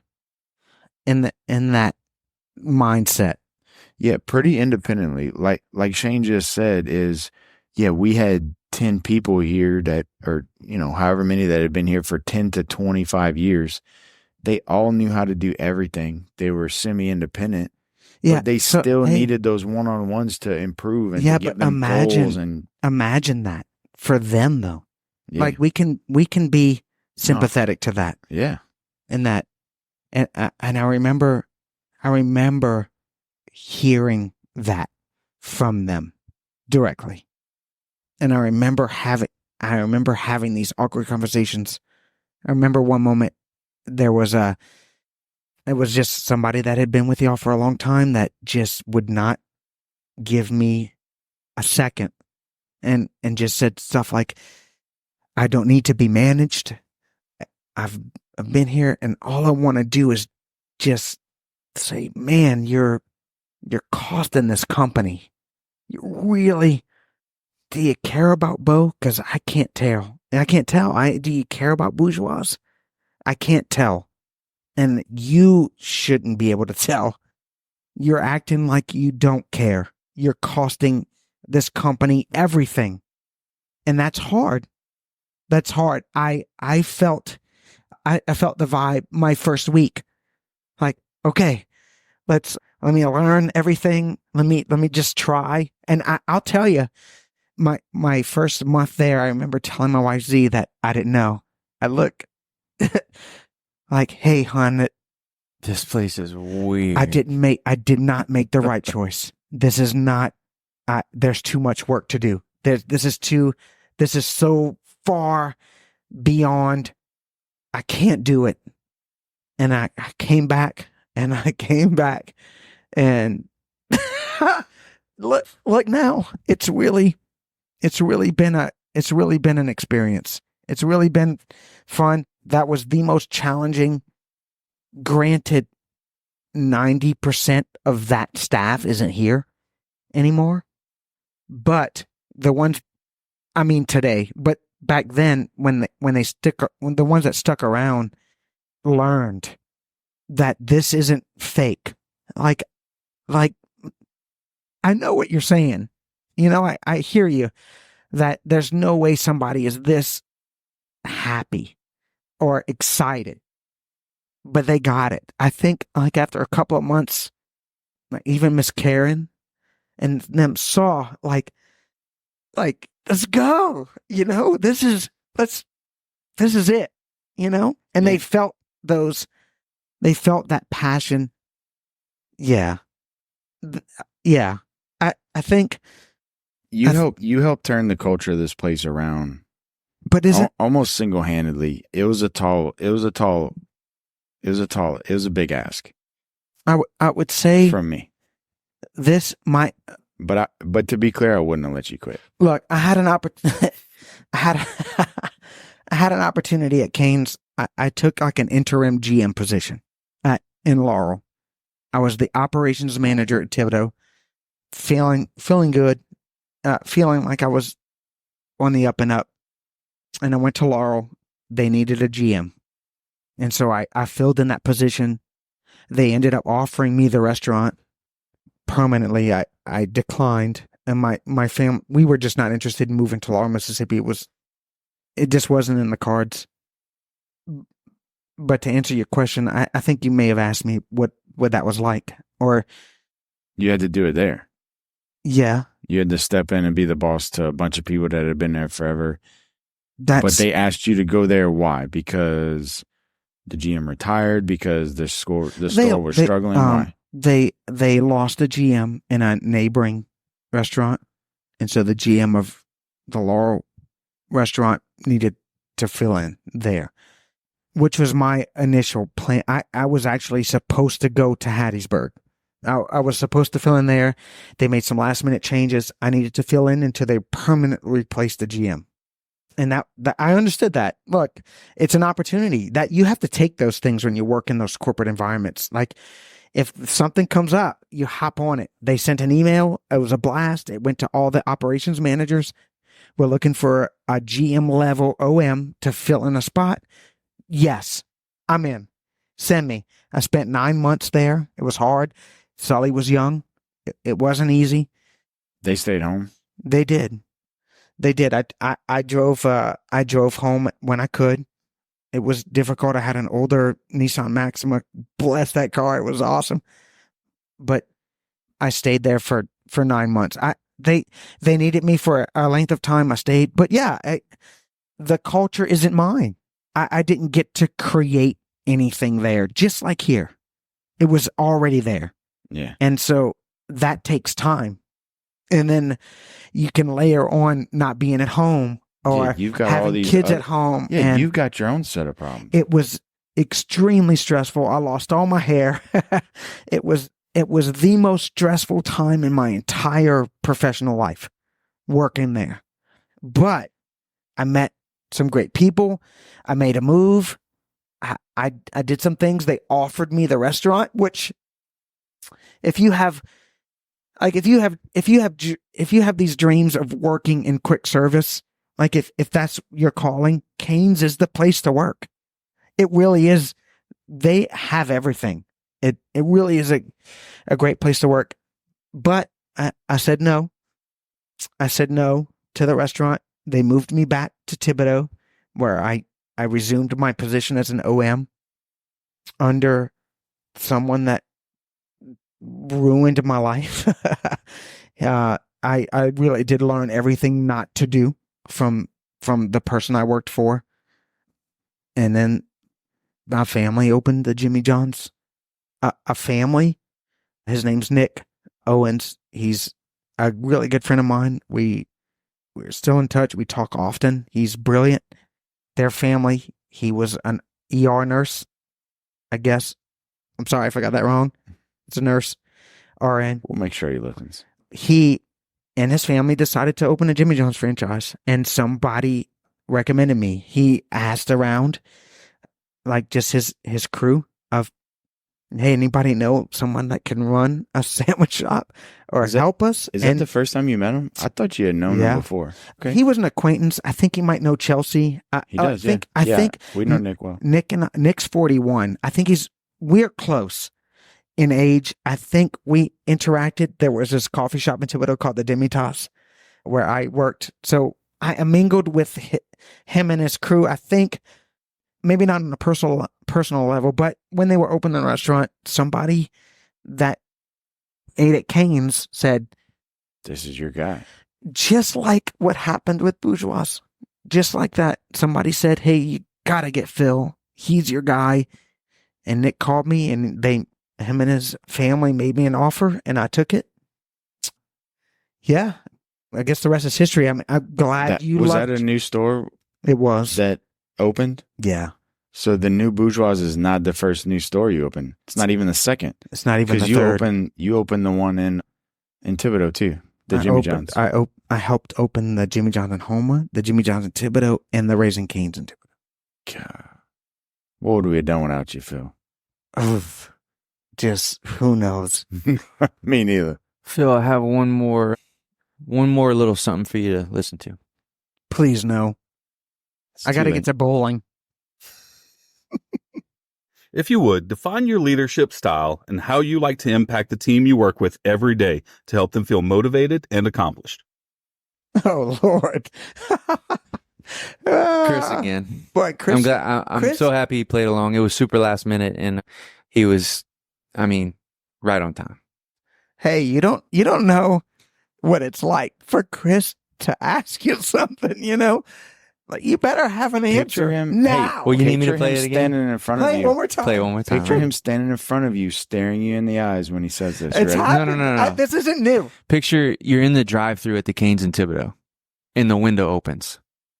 If you would, define your leadership style and how you like to impact the team you work with every day to help them feel motivated and accomplished. Okay.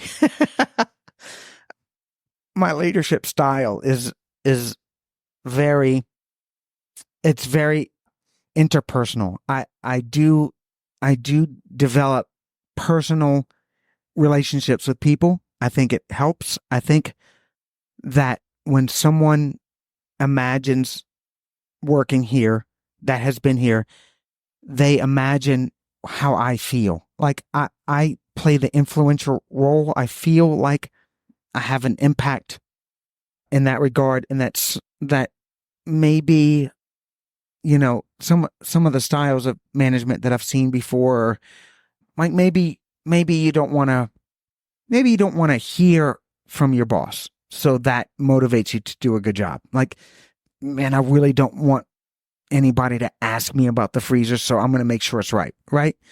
I think more of my mindset is that, like, somebody might do a task and feel good about it because they don't want to let me down. And I got that from the first time I ever had a management position, that I was different, that I wasn't that dictator. I wasn't the military presence. I wasn't disciplined, but my patience level is really high. And it connects to my parenting. My wife will say today that I am the most patient person she's ever met as a dad. And I love that. I really do feel like I've been in the pits. I've done the job. It's been hard, and I'm here now because of the time and the effort I put in, and you can get there too. And I'm here with you every step of the way. Like, we are going to achieve these goals that I present to you together. And it's been working out. You know, I want people to feel like they leave here every day making a difference. And I ask, and I truly inquire about those moments. Who did you impact today? What customer was impacted by you today? You know, like those little moments are everything to me. So Patience is tough, man. The military style leadership or the dictator style leader, I think it comes from, I never thought about it till you just said it, but really stems from a lack of patience. Is I see the problem and I need it fixed this second. But you really don't, really have more time than that to fix every problem. And it's probably better to be a little more patient and fix it the right way rather than rush through a fix that's going to piss everyone off, Well, in parenting that really strikes a chord with me because I don't remember my mom or dad yelling at me very often. Yeah, my main motivation was I didn't want to let them down. I did not want to disappoint them. And how did they do that? How do you do it? Yeah. Because that's the kind of parent I want to be. it's hard. All right, perfect. I think that Can you comes, just tell us everything we need to know? hey, it comes from Teach me how to be a good dad too. you know that disc profile analysis. I think it's so D is for discipline, which you can imagine as a military sort of environment. The I is influence, which is me, like a person that can influence people to achieve goals. The S is for steady, which that's patience. Like, so, and then the C is, what is the C? Compliance. So that's your rule following, sort of like your ability to adhere to standards, I guess. And so, so when you mark mine out, I'm really low discipline, but my influence and steady are really high. That's all I have.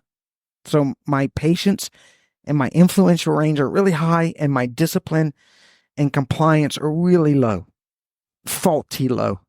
Like, I think most people hearing that would think that that's really strange and not what you want in a manager. And they're all wrong. yeah, I think it's important that I'm part of a team. I don't think I can exist independently of the astronomical minds that are here today. But yeah, it's hard.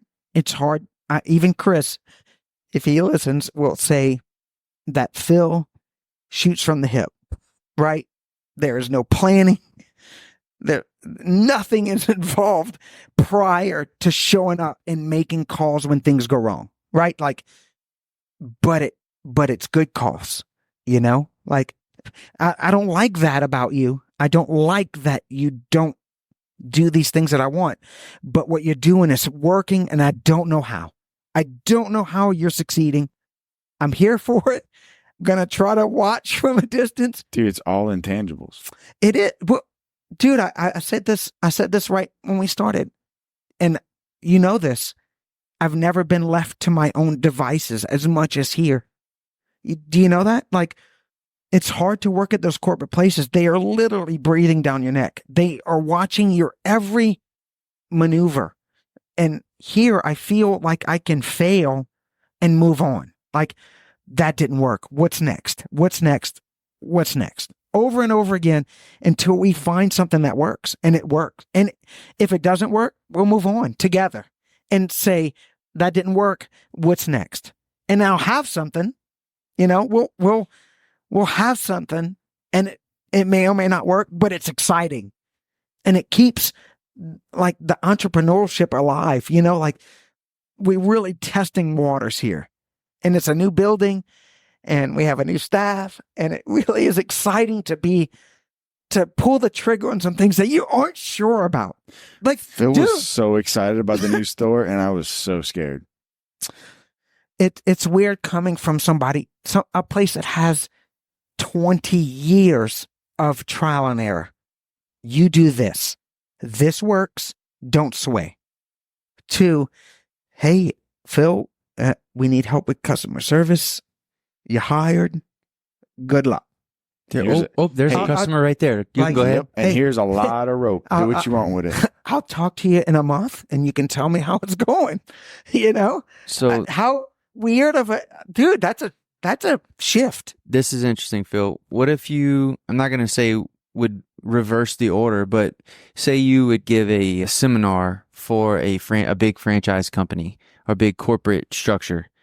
What are some things that you living in this world, in this kind of Wild West mom and pop shop environment, what are some things that you could take and if you implemented some of these ideas that maybe the corporate world doesn't have, that they would be more successful? Oh shit. You know, like- hey, listen, Shane, they call me Corporate Phil, right? Yeah, we told them to call you that. Did you? That was you? Hey, you know why? Because I was appalled. The just haphazardness of wrapping some burritos. I just like, hey, how much does that weigh? I don't know. Well, how much is in there? I don't know. Like, what do you mean? What do you mean you don't know? That's hard. That was my deconstruction. I'll use that term. We had to break you down in order to build you back up. They don't call me Corporate Phil anymore. I think I've assimilated into Yeah. it's a good, You would have a tough time going back to corporate life. I would have a hard time.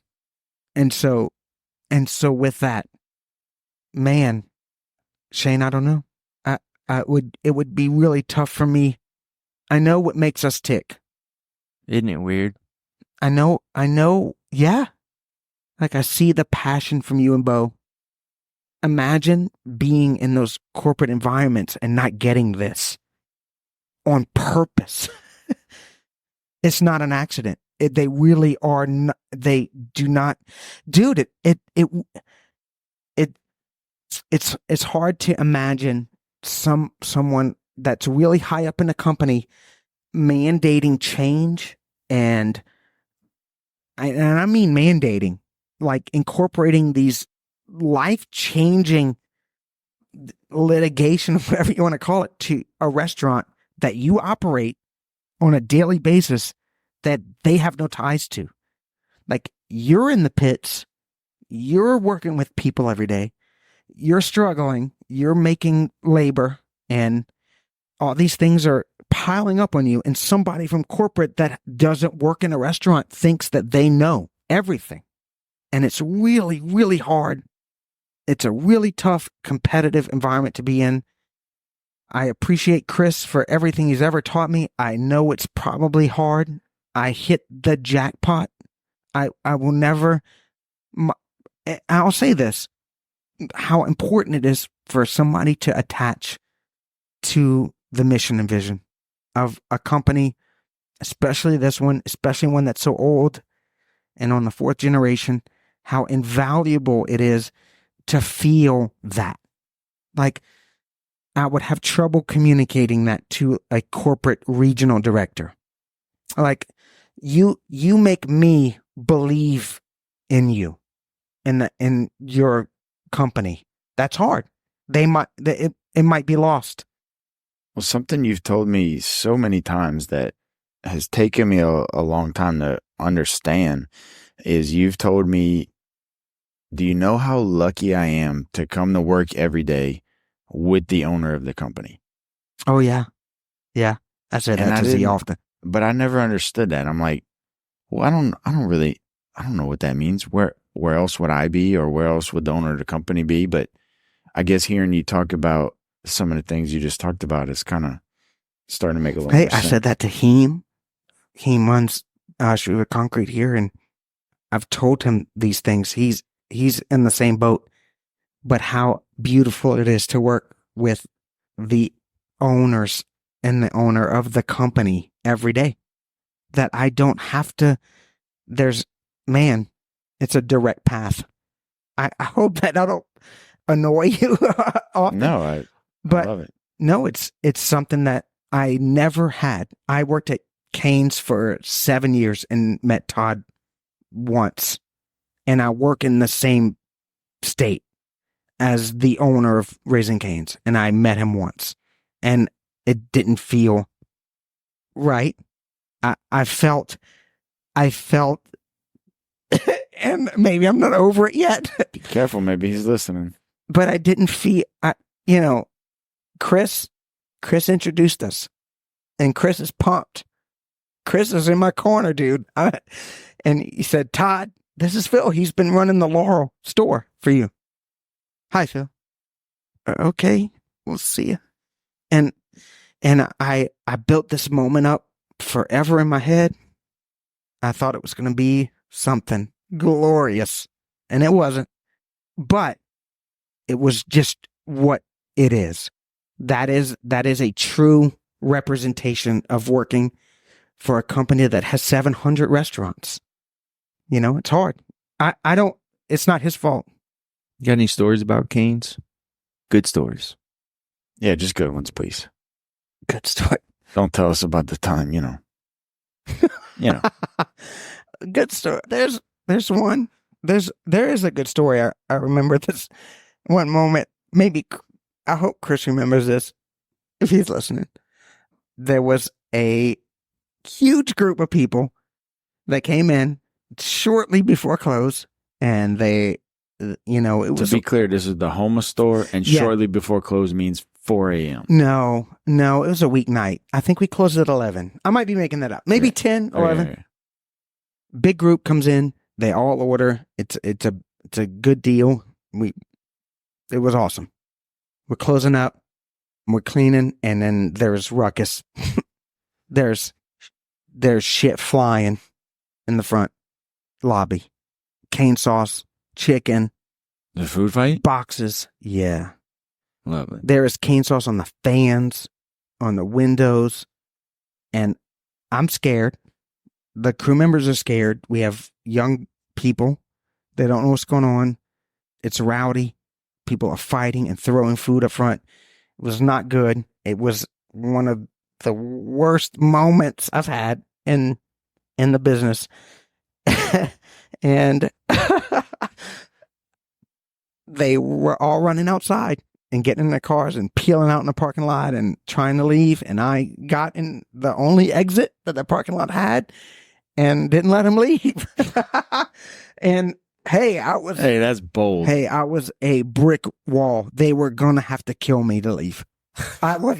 Hey, that's how much I bought into the mission and vision statement. Anyway, I stood there. I was yelling. I didn't let them leave. I was going to call the cops in the parking lot. You're going to have to kill me. They're coming right now. You have 1 second. Or you can just go clean. Yeah. You have 1 second to turn around. And every single person grabbed a towel or a broom. It's badass. It was really something that I will never forget. It was on camera. It was a weird thing. It was one of the weirdest moments I've had in working. But the lobby got cleaned and they apologized and had a good night. And so did I. Was it weirder than when the car crashed into the building? No. And there was mustard and syrup and pepper jelly and God knows what else. You think that's what I think about when I think about the car crash? On everything. And how come you let that guy leave without cleaning? Well, yeah. We didn't have the mission and vision statement. Hey, when I made the corner after the sound, I saw Miss Jenny's head in your lap. You're cradling her like in the movies. Beau, can I tell you something? My first thought is, oh God, Jenny's dying right now. Listen, she flew 10 feet. Way more. Yeah, I thought it was it. The table's 9 foot. Hey, it was just like the movies. You had her head in your lap. She flew 14 feet. If you look at the crash, if you're one of the lucky people that have seen the car, you know that it like whatever you're imagining, it's way worse. Dude, this is real. Some people think that a car idled through the front door. I don't know what it was going 50. The entire car hit the office wall in the building, in the back of the building. And so if I think me and Stacy were kind of collectively helping a customer, and it happened. And Stacy was simultaneously cleaning the saw. So we were kind of getting closed. And it was like, I've never been hit by a concussion grenade, but it was instantaneous. It was this loud concussion style fogginess and ringing in my ears because it was loud. It's a fog of war, and bro. And then you kind of, and then your vision, because you've been jolted, I guess, you see it.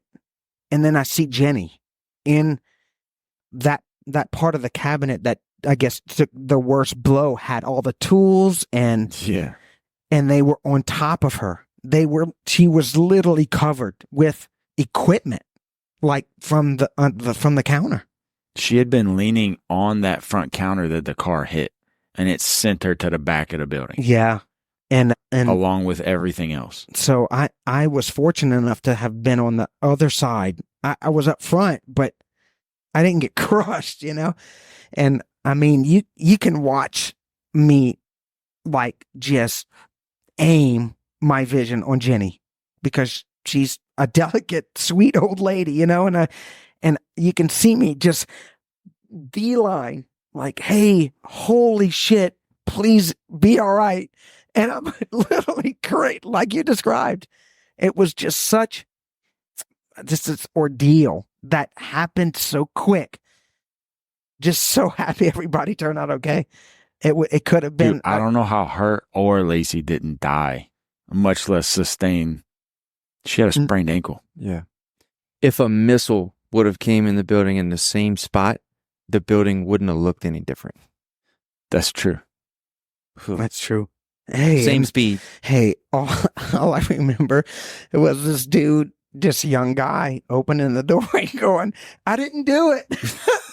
Oh like, my! What? You didn't do what? This? Well, how else did it get in here? What? Right? Huh? Ugh. Man, hey, how amazing was the aftermath? It was awesome. It was a combination. It was a lot of vomiting. But I'll be honest, I do remember mostly the good things. I'm glad. Like the I quail eggs? mostly remember the Perkles coming and patching. No, I mostly remember the Perkles being there before the cops and starting to put up plywood to cover the hole. I remember they fire came in department. a golf cart, right? Or a four-wheeler. Yeah. Like 4 of them on it. And they just pulled up and said, "What you need?" Yeah, I think it was Jude, Buckwheat, 2 other guys. Which I need. And I remember, dude, checking on everybody and they were fine and I couldn't understand. But I'm still like getting the ambulance to make sure. Hey, I remember very clearly you coming in there. I remember very clearly. You described me holding Jenny and I was like, call 911 right now. Yeah, that's all. The first thing that I saw, and that was the only thing that I focused on for the first minute. Like, I didn't even look around. I'm like, Jenny's dying. She's fine. She's perfectly fine. Yeah, no injuries. But the way you had her head cradled on your lap, I've seen movies, man. That's not how, dude, it always ends bad like that, You know what I mean? I know. I want her to maybe tell me what happened. The 14 feet, between. Hey, she was airborne. It was just really something, and no one appreciates it until they watch it. Yeah. And dude, the people that I showed that to, like Chris, they were flabbergasted. Like, what? Like, yeah, the car isn't in the building. And everybody's fine, and then it's all the way in a snap. Yeah, the camera doesn't have enough Yeah, frames because it's going so fast. Yeah. And in the video, like you see Lacey, so she's on the other side of the counter. I think she was restocking the shelf or something, but at the time she was facing the counter and talking to somebody on the other side of the counter. And the car came in and she disappears. It passed inches from her. But she disappears in the smoke and debris. And then when it clears, she's just standing there. She got pelted in the back of her head and back by that entire shelf of stuff. Syrup and... But dude, we had girls with like legitimate PTSD for months. Lacey had headaches and dude, girls were like, they had to go home because they were scared. And do you know, I started in 2018. Yeah. Yeah. There's a car crash. There's a hurricane. There's COVID. Yeah. And I was fine. Shit. Hey, I was fine coasting at Jimmy John's. Jimmy John's didn't have no car through the building. Yeah. They probably did all right for COVID. I know. Yeah. They got to drive through, you know. My first like 3 or 4 years here were just, it was a lot of thinking about if you made the right decision. And it's funny. I listened to your podcast, and I think right towards the end, you mentioned that. I think when I came in for the interview, you had mentioned within a year you wanted a new store opened. Yeah. Yeah, you said that. In 2018. I was like, we're about a year out. Yeah, I know. I said, okay, I'm in. And it was way later. 5 years later, yeah. Yeah. Okay, you were also there for the pawpaw crash in the building. It was just me, you, and Shane. Not into the building, into the bayou. Yeah. That was something. What else, dude? Give us some good bourgeois stories or Chili's or Jimmy Jams or whatever you got. Shucks. What's the best thing to order at Jimmy John's? We already know that. The beefy crunch. Is that a number? No, they don't have it anymore. Okay. God. Golly. Nick, get the beefy crunch back. Come on, Nick. The beef crunch. Hey, hey, I'm a fan. I go to Jimmy John's often. I've been on the BLTs lately. The number one is ham and cheese, and it is amazing. I get that every time. All right, Phil, how about some things you've learned along your journey, starting way back when, up until now, that maybe you feel like you need to pass on? And I know you mentioned some things you want to pass on to Sully, but maybe not to Sully, maybe just to everyone. I know we talked about this the other day at our little meeting in the office, and this is deep. I really do want to make a difference. I really do want to have a positive impact in the world. I want to be remembered for. I want to be remembered for my contributions to.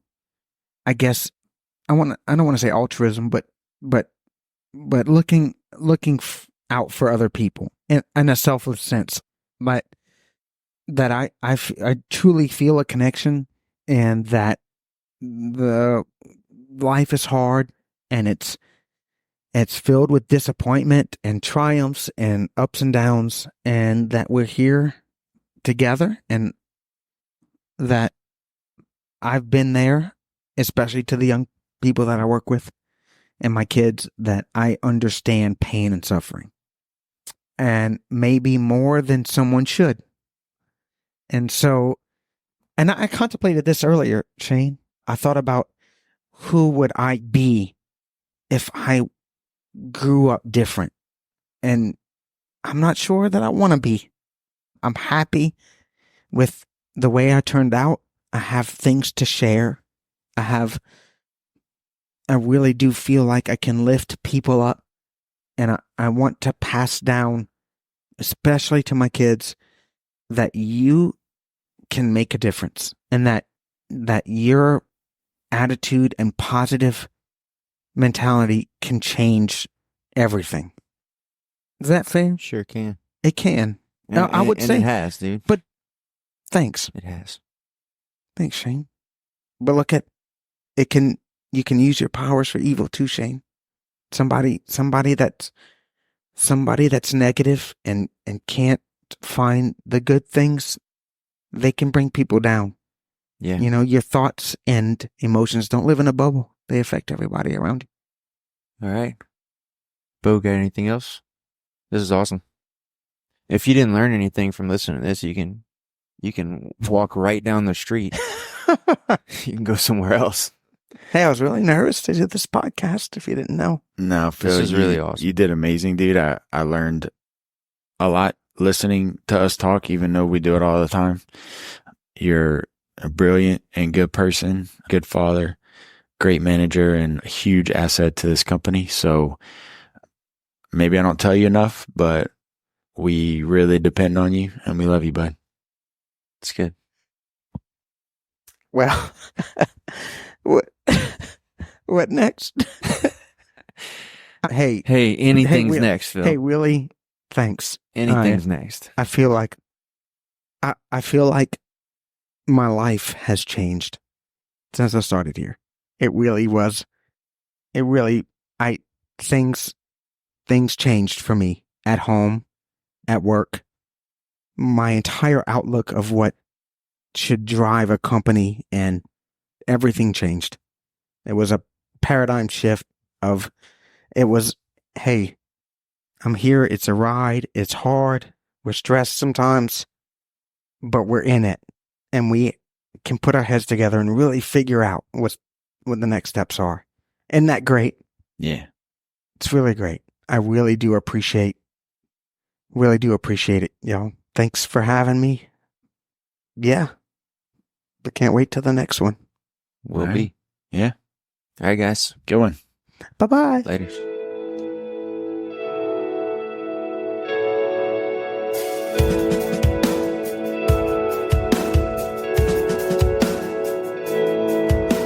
All right, that's it for this episode of the Miracles in Meat podcast. We ask that you share it with at least one person in your life that you think needs to hear it.